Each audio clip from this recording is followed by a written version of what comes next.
अज्ञानतिमिरन्धस्य ज्ञानाञ्जनशलाकया चक्षुरुन्मिलितं येन तस्मै श्रीगुरवे नमः। योऽन्तः प्रवेश मम वाचमिमां प्रक्षुब्धम् सञ्जीवयत्यखिलशक्तिधरस्वधाम्ना अन्यंश्च हस्तचरणश्रवणात्वगादिम् प्राणान्नमो भगवते पुरुषाय तुभ्यम्।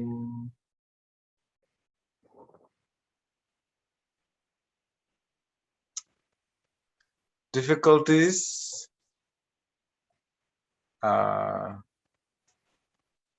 make us grow in spiritual life, but it seems there is a danger. The spiritual realization turns into a belief system that would set us in a pattern of systematic suffering. So the question is very beautiful, and the answer is going to be something very personal and individual. So there's two factors to take into account. One factor is the factor of karma. And karma does its own thing, that we, the reactions of our past karma will come our way regardless of where we are, who we are. The danger in that, as Fabian puts it, is to think, to create a belief system that this suffering is okay.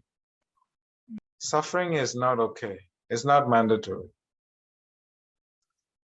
Pain is karma, but suffering is a choice that we make.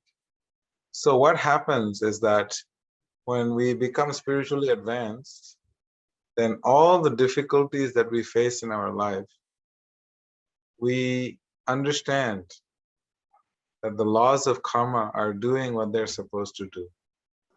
But we have to make sure that the suffering that we endure because of our karma, it is not something that we need to think. If the suffering is not properly processed, the pain is not properly processed, what it does, it creates a mental narrative of self-denigration and self-degradation. That I am a bad person, I have done so many sinful activities, I am this, I am that. To beat oneself down is what the mind does. It's completely two separate things. One is the law of karma doing what it does, and then we have our perspective on what is happening. Our perspective on what is happening is extremely crucial. Our perspective has to be so clear that this state of suffering that we're going through is a temporary mental state of suffering, and that you have done nothing wrong in this life currently, something that you may have done in the past. And if we can understand what is it that we can take the lesson from that, in the pain that we have endured, then we take it out of our mind and we separate it and we move forward. When someone causes us pain, yes, it is very painful. But when we think about that pain constantly and continuously, that is called suffering. The reason it becomes suffering is because that thought continues to create the frequencies and the energy that will bring suffering onto your existence in life. Sometimes you'll be surprised how repetition of certain experiences and certain behavior creates a psychological imprint on all beings. I give you an example. When I was young, and there is a lot of stray dogs in India. And so one time I remember I had long hair, big ponytail in my back. So I grabbed my hand and I wanted to tie my hair behind my head. And there was a dog laying down in front on the side of the street. And the dog immediately thought that I was going to throw something at the dog or attack the dog just because I lifted my hand up. So this happens to human beings as well, that we beat ourselves down for something that we have not done. From one incident of trauma, we just keep beating ourselves down. We carry the suffering for so long, so many years and so many years and years. Even if someone looks at me funny, I think that something is wrong. And I start creating stories. It's extremely crucial to understand that you're not suffering. You are suffering because we have created the psychosis in our mind that I am a bad person, I have done something wrong, and I have failed because I've chanted japa for 50 years of my life, and I don't have taste for the holy name, so I must have done something to Krishna. And something like this, we just beat ourselves down. So we have to understand, first of all, that in this life, whatever suffering we go through is because we cause ourselves the suffering. And you don't have to suffer, because suffering is a choice. It's not given to you by God, it's not given to you by anybody. It is a choice that we have to change our choice of suffering. And it is temporary. It's not going to stay for too long. It's going to disappear. Your karma is going to change and everything is going to get better. It's going to be something different. So don't get attached to the suffering and don't get attached to the happiness. In the Bhagavad Gita, it is explained, Matra Sparshasti Kaunteya, which means that happiness and suffering in this world is like winter and summer seasons. They just keep changing. So very important not to beat yourself down when something is going wrong. It does not mean that you have done something wrong right now and right here and right there. It could be that something that has happened you may have done in some other lifetimes that, unfortunately you're having to suffer the consequence of that, and that's okay. And it'll pass. When you analyze, you'll notice that you have done nothing to cause the suffering in this life. In fact, devotees, they tend to suffer more than it seems. Like devotees, they suffer more. Actually, the devotees, yogis, they're very happy to be given to burn off the opportunity to burn off some misdeeds from many other lifetimes, So they're like, it's okay. When Haridas Thakur is getting beaten in 22 marketplaces, then he is thinking, it's so nice that my Lord is presiding over all of this. He's such a merciful person. He's not thinking and blaming himself that, I am such a bad person. I have done this sin. I have done that sin. He is seeing how God's creation is so perfect. Even through imperfections, he's seeing the perfection in God.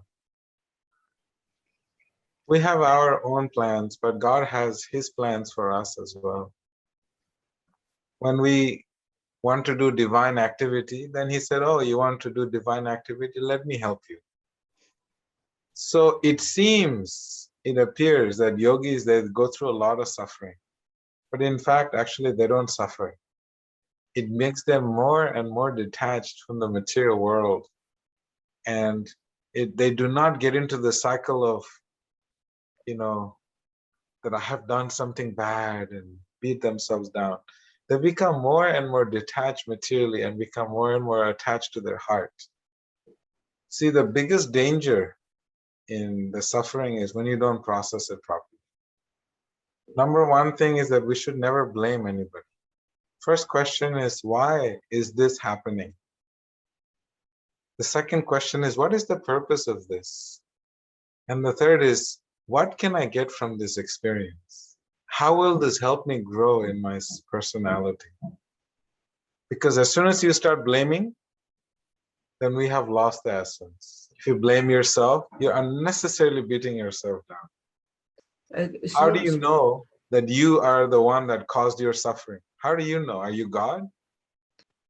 How do you know that God is not arranging for this beautiful experience for you to have, so people that are following you, you can set an example of what an amazing person, amazing father, amazing mother, amazing teacher you can be. So we have to make sure we don't speculate. We have to just ask ourselves this question, and you'll come to some beautiful realizations, and you will become so grateful. God, you have been so kind. You have given me so many lessons, and yet another lesson to learn. For example, we know that there was a big flood and Fabien's business got flooded, right? And Fabian can say, you know, she did everything she is supposed to do. And now if she blames herself, oh, my business failed because I didn't control the rain. My business failed because I didn't control the floodwaters. I should have built a dam. My business failed because I didn't hire the right technician. My business failed because I didn't, pray to Indra enough. Business failed because I didn't pray to Varuna enough. And you can go on and blame and blame and blame somebody. And eventually it all comes to you because you think that you could have, should have, would have done better. But if you could have, should have, would have done better, you would have already done it.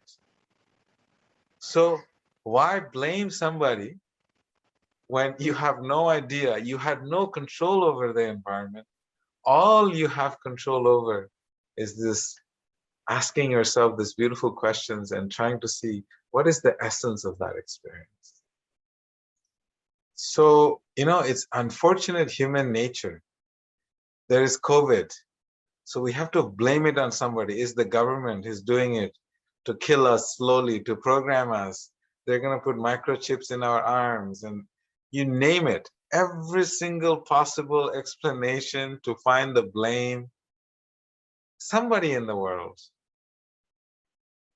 So we, as yogis, we have to ask ourselves this question. Before we point anybody the questions, we have to analyze the situation. We have to ask situational questions and our reactions to that situation questions. And what is the purpose of this episode? For example, I keep thinking of Fabien's situation. Fabienne has made every single plan to make sure her business plan goes through properly. She has 20, 30 years of experience and everything has worked out perfect. She has done nothing different, but yet this time something went wrong. Now, if Fabienne blames herself, oh, I could have, would have, should have done this or that, then what's happening is that is considered to be in the mode of ignorance. And ignorance means that you have to find somebody to blame, even though you do not know the divine arrangement, and even though you have not processed to fully understand what is the essence of this experience that we're going through. So to make a hasty generalization is considered to be in the mode of ignorance. And ignorance is darkness. Darkness means there's no light. You cannot see the truth. And so when you're sitting in the dark, you cannot see the truth. You will always feel lost. So it's important not to get into this well of darkness. Rather, we have to see, okay, what do we do now? You rise up to mode of passion. How do I fix this problem? That is mode of passion. And then we use our intelligence, mode of goodness. With mode of passion and goodness, you solve the problem. And then you keep in mind the center is your heart. How is everything that I'm doing supporting me on my journey to my heart? Okay, so what happens is when we do karma in this world, we have gone through 8,400,000 species of life. We have incurred karma. And for that karma, there's going to be a reaction. Like, for example, you steal from the bank. You go and you rob the bank. So you incur some karma. And then they will catch you. And then after that, you may have to spend 6 months in jail. So Donc, you did karma and there's a reaction. And when I say suffering means when you are in the jail, you can embrace it by understanding and analyzing how God's hand is in all of it. Or you can keep mentally causing yourself more suffering and pain for being locked up in jail and constantly figuring out stories of why you shouldn't be here and making up more stories and compounding stories to your situation. donc And that causes more suffering than actually just sitting in time and 6 months in jail. That 6 months could be 100 years. That 6 months could be 6 months. That 6 months could be a year. It all depends on your individual perception and perspective. So suffering is a choice. Do we want to continue to regurgitate that thought? Or do we want to say, okay, I've gone through it, I'm done, over. I've learned my lesson. These are the lessons I've learned. Okay, that chapter is closed. So that's why the suffering is a choice. If you contemplate on it, you're suffering. Bhagavad Gita also explains, dhyayato vishayan pumsha, while contemplating the object of the senses. Because that contemplation brings attachment to that suffering. You attract that suffering. You bring it close to you. Why? Why do we want to keep thinking about being dumped by a girl, being dumped by a boy, or so on and so forth? Like, I give you another example. Ramananda Prabhu, someone come, they slap you in the face. The slap hurt you a little bit on the cheek. But then after the slap, you're thinking, why did this person hit me? I should have smacked him back. He slapped me because I'm weak. He slapped me because I wasn't paying attention. He slapped me because he has no respect. He slapped me. And you find 110 reasons on why that happened. And you're constantly thinking about that 1 second momentary exchange. The suffering is caused by the false ego to the mind. Suffering is not caused to the heart. You don't suffer. The ego gets more hurt than the body. So, and that's why the suffering is there. Otherwise, there is no suffering. So